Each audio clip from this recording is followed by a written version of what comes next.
Hi నమస్తే welcome to Mara media. నేను మీ KVR.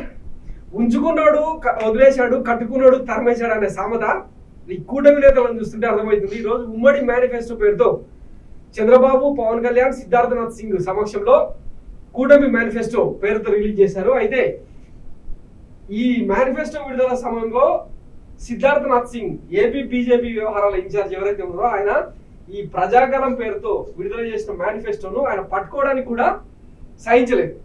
Same time ఈ ప్రజాగలం పోస్టర్లో ఎక్కడ మోడీ బొమ్మ కానీ బీజేపీ పెద్దల బొమ్మ కానీ కనిపించలేదు.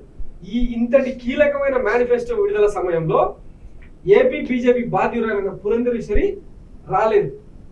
ఓవరాల్గా అంటే సింపుల్గా చెప్పాలంటే బీజేపీకి ఈ మేనిఫెస్టోకు సంబంధం లేదు. అది మేము చెప్తున్నమాట కాదు, స్వయంగా చంద్రబాబు నాయుడే చెప్పిండు. వాళ్ళకు జాతీయ విధానం ఉంది, జాతీయ మేనిఫెస్టో విడుదల చేసిన సందర్భంగా వాళ్ళు పెద్దగా ఇంటరాక్ట్ కాలేదు, ఇన్వాల్వ్ కాలేదని చెప్పిండు ఆయన.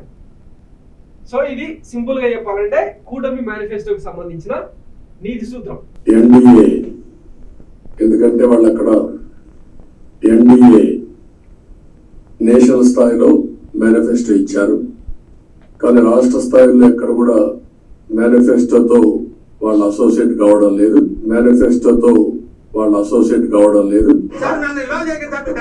అయితే దీనికి పూర్తి సహకారం అందిస్తారనే ప్రగాఢ విశ్వాసం, అదే మన నమ్మకం.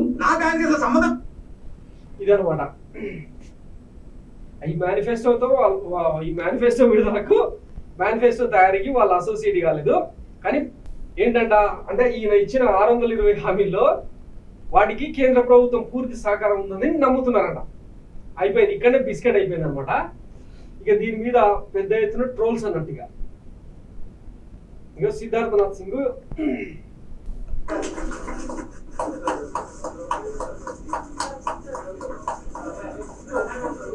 పేరుకేమో ఉమ్మడి మేనిఫెస్టో, దీన్ని బీజేపీ నేతలు సిద్ధార్థనాథ్ సింగ్ వాళ్ళు పట్టించుకోలేదు. ఒక్క నిమిషం, ఇదిగో ఇది సీను.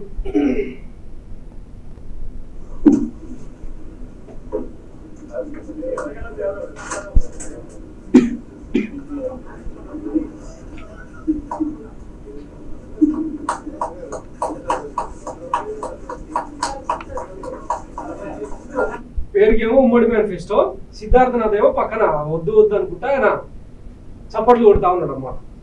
ఇది కూటమికి సంబంధించిన మేనిఫెస్టో. అయిపోయింది ఇక్కడితోనే బిస్కెట్. ఇక మేనిఫెస్టోకి సంబంధించి మరో స్టోరీలో చెప్పుకుందాం. దీంట్లో అమరావతి రాజధానిని కొనసాగిస్తామని, ఇక 2014లో ఎట్టయితే హామీల వర్షం కురిపించిందో 620 హామీలు, అట్లనే ఈసారి కూడా. కాకపోతే ఏం చేసిందంటే ఈసారి ట్రిమ్ చేసి వైసీపీ 2 పేజీలతో ఒక పాంప్లెంట్ ఇచ్చింది కదా, సేమ్ అదే ఫార్ములాను ఫాలో అయ్యి ఈ ఉమ్మడి మేనిఫెస్టోని విడుదల చేసారు అన్నమాట. సో ఇంతకు మించిన అద్భుతాలు ఈ టీడీపీ మేనిఫెస్టోలో ఏం లేవు. రుణమాఫీ ఊసు లేదు, డ్వాక్రా మహిళలకు 10 లక్షల వడ్డీ లేని రుణాలు ఇస్తారని చెప్పి గత హామీలనే వల్ల వేసింది తప్పిస్తే కొత్తగా చెప్పుకోవడానికి ఏం లేదు. దాని గురించి మరొక స్టోరీలో మళ్ళీ మాట్లాడుకుందాం. Thanks for watching Mara media. నేను మీ కేవీఆర్. Thank you.